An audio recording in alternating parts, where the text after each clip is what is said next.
Okay, so just like the last video when we were doing direct variation, now we're going to do a lot of the same stuff, except this time it's inverse variation. And when you see that, it's going to be what your template is y equals k divided by x. That's the only difference. Okay, so when you're going to do all the same stuff, but you're going to do it with this formula. Okay, so it's going to be division by x instead of multiplication by x. So it says write an inverse variation equation that relates x and y.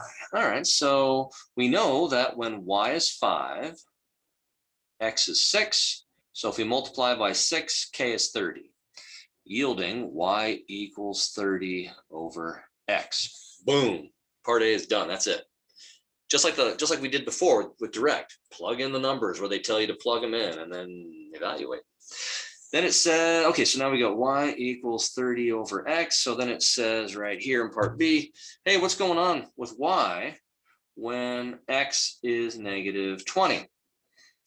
Well, that'd be negative 1.5 for your y.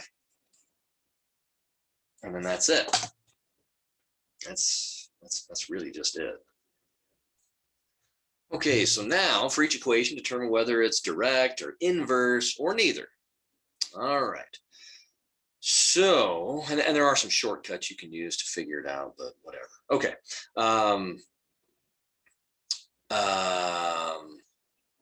One of the shortcuts is if the variables are being multiplied by each other, then the x and the y, then it's going to be neither. Okay. And that's just kind of how it goes. That's the way it plays out.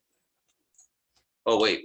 Ignore that. I was thinking of something else. I was thinking about whether or not a function is linear or not, which is, yeah, okay. So, so let's explore that.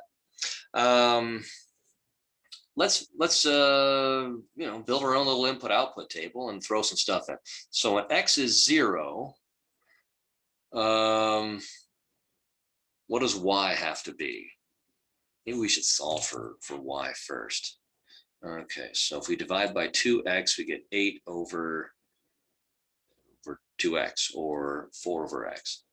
Okay, so if x is 0, well, then y is undefined. Okay, so we can't go 0. All right, forget the 0. Okay, when x is 1, then we get 4 over 1 for y, which is 4. When x is 2, we get 4 over 2 for y, which is 2. When x is, let's say 4. Then you get 4 over 4 for y, which is 1. Okay, cool.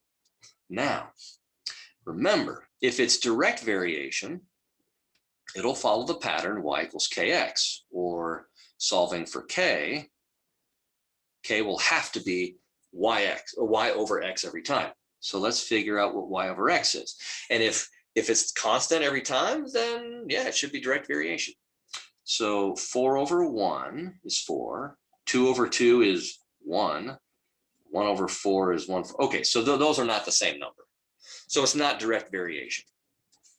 Let's try inverse variation, which is y equals k divided by x, and solving for k, we get x times y equals k. We had x times y in this. I suspect it's going to be this. So x times y, 1 times 4 is 4, 2 times 2 is 4, 4 times 1 is 4. It's constant. Therefore, it satisfies the inverse variation equation. So we're going to say inverse variation. That's how these are done. Now, if it didn't work for either of these, then we would have said neither. Okay, but that was not the case this time. For this one, you do the exact same thing we did on the last one.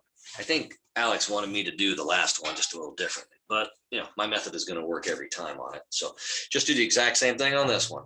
Okay, the x over the y over x and the x and the y times x stuff, just like the last one. Okay, now another word problem. When a constant force acts upon an object, the acceleration of the object varies inversely. Okay, so varies inversely. So we know that we're doing y equals k over x. All right, what comes before the underlined statement? Acceleration. All right, so that's going to be, well, let's do it right here. So our y is a, acceleration, and our x is going to be mass, m. Okay, so the first sentence, we get this. Okay, we have a starting point, or as Captain Jack Sparrow would say, we have our heading. Now it's time to make a rope out of hair from our backs. Okay, so when a certain constant force acts upon an object with mass 2 kilograms, the acceleration is 33 meters per second per second. And if we solve for k, we get 66. 66 kilogram meters per second squared. All right, so we know that our basic formula is this right there. Okay, then it says, if the same force acts upon another object whose mass is 11, so now m is 11, what is the acceleration? It's going to be 6 meters per second squared, or meters per second per second. That's it. It's just like that other word problem we were doing with direct variation, except, again, the only difference was this is division instead of multiplication. That's really the only significant difference. All right, so write an equation that expresses the following relationship. So now we've got a new little guy here, jointly. Jointly means you've got a couple of independent variables that are multiplied together. That's really what it means. So it says u varies jointly with the square of p. It doesn't say square root. If it did, I would do that. But it doesn't. With the square of p and the cube, not the cube root, the cube of d. And it says it varies jointly with these two guys, meaning they're multiplied together. You don't need the dot. But that's how it goes. These are fun little puzzles. And that's all you do on these. You just write down the equation and move on. Okay, here we go. P varies jointly with D. Oh, wait a minute. That last one? Poop. Because it was variation. I forgot the K. Sorry about that. There was supposed to be that K there on that last one. I apologize. Okay. Okay, so on this one, P varies jointly with D and U, and inversely, so that gives me the division, with V. And that's how that one would look. So you play around with them for 10 minutes, and it's like, okay, yeah, this is kind of fun. It's one thing that's nice is it's creative, but also it doesn't take a long time to write it out. You just write down the answer. So it's pretty cool. All right, another word problem. The force needed to keep a car from skidding on a curve varies inversely. So force varies inversely as the radius of the curve. And jointly, so jointly is going to be up here because it's not inversely, as the weight of the car and the square of the car's speed.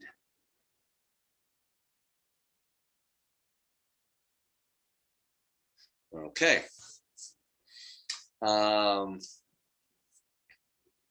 So that's our basic formula, just like we did in the last topic. Okay, so now it says, suppose that 245 pounds of force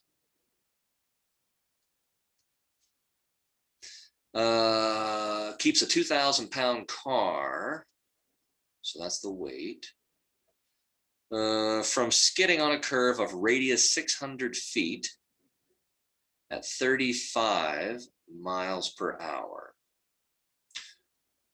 Okay, so first we got to solve for K, and then we can use that to solve the that last sentence. Okay. All right, so if we multiply both sides by the reciprocal of that, then we get K is 0.06. Okay, so our formula becomes F equals 0.06 WS squared over R. And they say, what force would keep the same car? So we're looking for force. So, they're not going to give that to us. What force would keep the same car from skidding on a curve of radius 900 feet? Okay, so it's a bigger curve, so you don't need as much force for it, but the speed is faster, so I don't know. Maybe we do need about the same amount. Okay. So we'll get 0.06 times 2,000 times 45 squared over 900 foot. And it's going to be 270 pounds of force. So a little bit more than the last one. Okay. So our radius went bigger, so we needed less force, but our speed went up, so we needed more force. And that's why it evened out to fairly close to, what we started with. So 270 pounds of force is what we need.